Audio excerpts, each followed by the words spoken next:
Buckle up for the Money Vehicle Movement podcast. I'm Jedediah Collins, your host and driving instructor on this journey through speaking the language of money. Twists, turns, and avoiding those money potholes, we'll cover it all on our road trip to financial freedom. Engines ready? Then let's drive. Have you ever heard of a 10,000-year clock? I recently saw Jeff Bezos being interviewed, and he is part of the group building this 10,000-year clock. It's 500 feet tall. It lives inside of a mountain in West Texas, and it's powered by the sun. The first idea of it was back in the 1980s by a man named Danny Hillis, where he started to question the longevity of humans and how to inspire longer-term thinking. This clock is only going to tick once a year. It chimes every century, being 100 years, and the little cuckoo bird, the cuckoo bird will only come out once a millennium, 1,000 years. What is the point? What is the purpose? Many may look at this millions of dollars, 40-some million dollars to build it as a waste of time and money, and some think it is essential to the sustainability of humanity.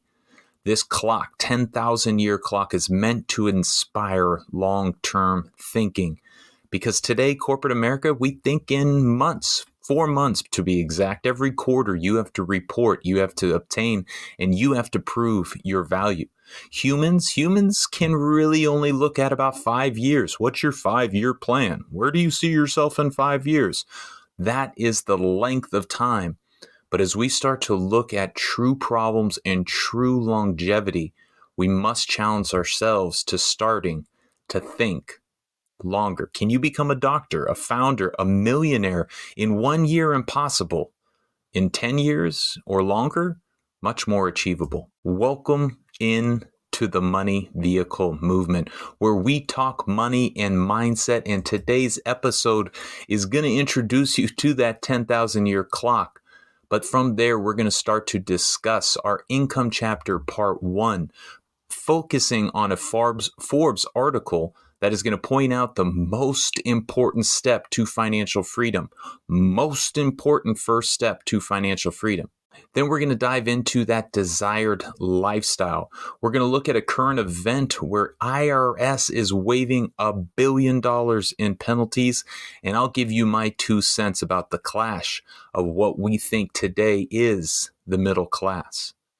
But as we start to prepare ourselves, look at the money vehicle curriculum. It begins in our income chapter, part 1. Think like an investor.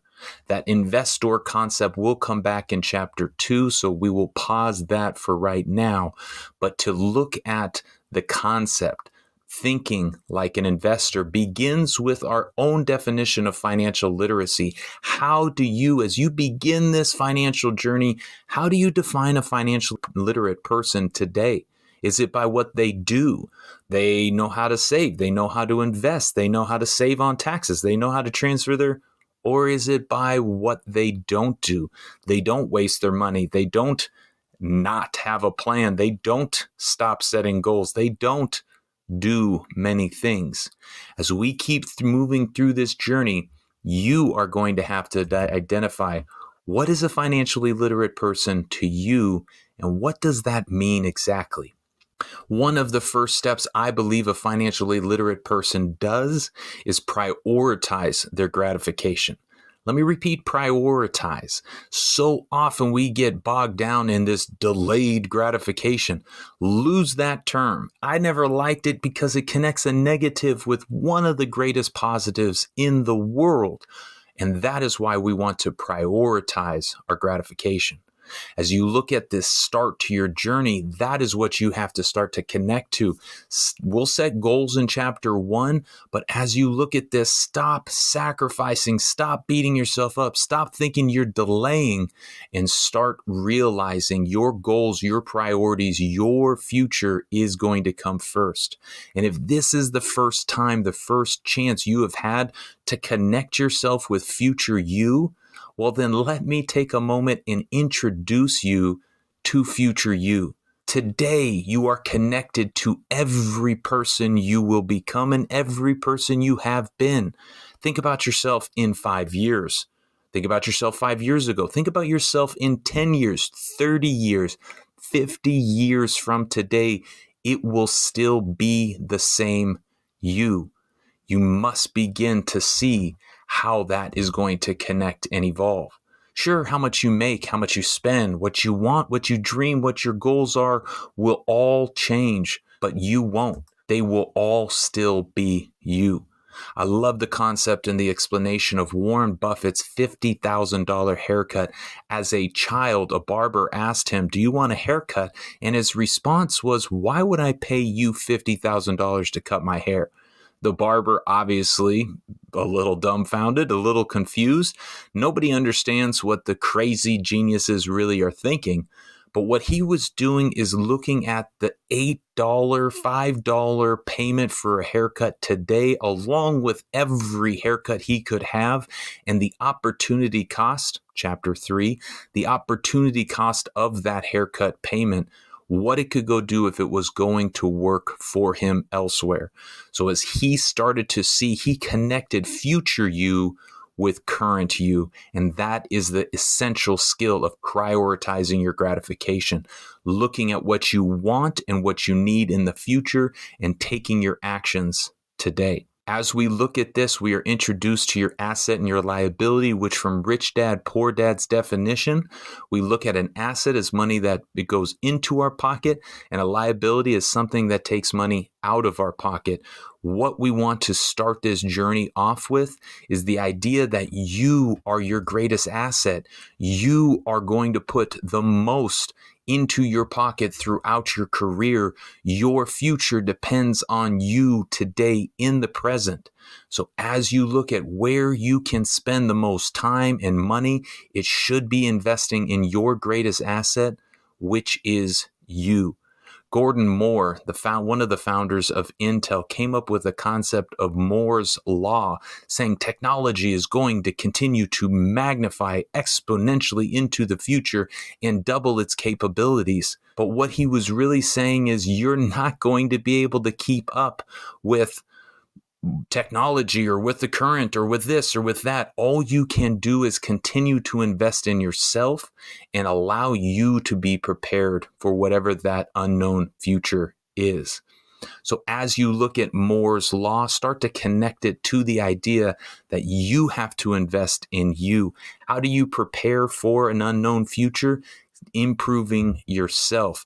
Is investing in your job the same as investing in your career, in yourself? Absolutely not. You see yourself as separate because I am not my job. My job is what I do. I invest in me, and can that help my job? I hope so, but they are two different ideas. This beginning part one of our income also boils down to the connection to your desired lifestyle. What do you ultimately want to do with your life? The biggest two questions there on how do I determine a desired lifestyle, what I want to live on a month-to-month, week-to-week, or year-to-year basis is going to be where I want to live and who I want to live with. In Money Vehicle, we have a character project where we decide and go into our character's dashboard and define where we're going to live and what our income is and who is with us, because those are essential pieces to developing your plan. This desired lifestyle concept is validated this week as I was reading a Forbes article where they titled "The Biggest and Most Important First Step Towards Financial Freedom." I'll quote the article. "The most important step toward achieving financial freedom is to take time to establish what your ideal financial life looks like. To us, Money Vehicle, that's your desired lifestyle." Continue. "Having clarity on why you work so hard and what you are working towards means you can make conscious decisions that will align with your unique financial journey." End quote. This journey must be unique to you. It must be your desired lifestyle. So many other people will influence it. Things from our past will influence, and just the world around you on a day-to-day basis. But to really find success in money, this has to be your desired lifestyle and your plan. Then you can begin to surround yourself with others who prioritize the same things you do. And that's going to be crucial and key. Leaving some of the negative influences and finding the new ones is not a fun process, but it is one that you will begin. As you reduce those negative influencers, the influences, and the distractions from social media or others, you continue to identify, what does your desired life look like? What is most important to you? What do you do for an income? And that's the question we want to end with. You think your income is the first part of the puzzle. That's not the truth. Identifying and finding your desired lifestyle is the first step, because once I know what my lifestyle is and how much I need, then I can look for an income that can support that lifestyle.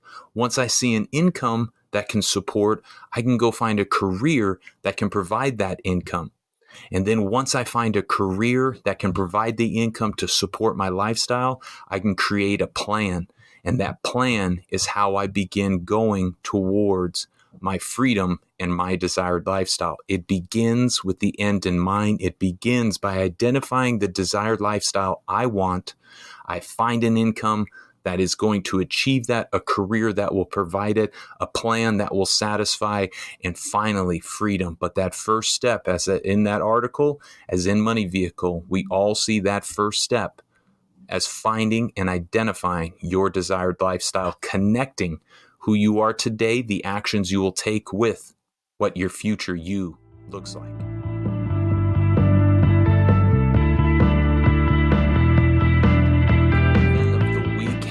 An updated report from the IRS. They are waiving $1 billion in fees. Let me repeat, $1 billion. The overview. This week, the IRS announced it was waiving penalties totaling $1 billion for 4.7 million taxpayers. Americans who owe federal taxes are subject to late fees. And for the tax years 2020 and 2021, the IRS is waiving those fees for millions of Americans, helping struggling taxpayers. Now let's refresh that. As we learn in Chapter 9 of our Money Vehicle curriculum around our society choice, if we don't pay it or we pay the incorrect amount, there will be penalties and fees. This is something that we are seeing the government respond to, the mistakes made throughout COVID in 2020 and 2021, or just the ability to say those times in my life were not where I could really truly pay for the taxes that were owed, the society choice that I had made. And our United States IRS Internal Revenue Service is saying over $1 billion is being forgiven. In your classroom, here is the discussion that we'd love for you to have. The IRS, though millions and millions of people are disgusted, distasteful, and do not agree with everything that they do or really anything that they do, we must realize the IRS is an essential piece to functioning in the United States, in our country. This is how our government supports itself, how we make money as a society. It generates revenue for the federal government, which funds hundreds, if not thousands, of projects and programs that all Americans interact with each and every day and benefit us on a daily basis within our society. But it appears that it can also be fair when times call for it. And by waiving the late fees from 2020 and 2021, when taxpayers didn't get notices, it may restore a little faith in the agency as a whole. Do you agree with that? Classroom questions. What is the IRS? What do they do? And why is it important for functioning of our country? Which money buckets would the IRS fall under? Why do you think some people may have a negative view of what the IRS does? Have you had any interactions with the IRS? And did you file a tax return last year? And if you did file, who did you file it with? Those are the classroom discussions today, and this is our current event, the IRS, $1 billion, all subjects connected into the money vehicle movement.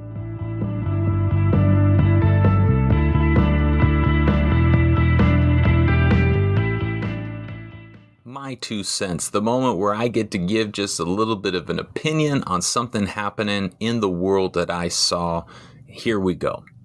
We all know the world is changing and the world of money is changing even faster.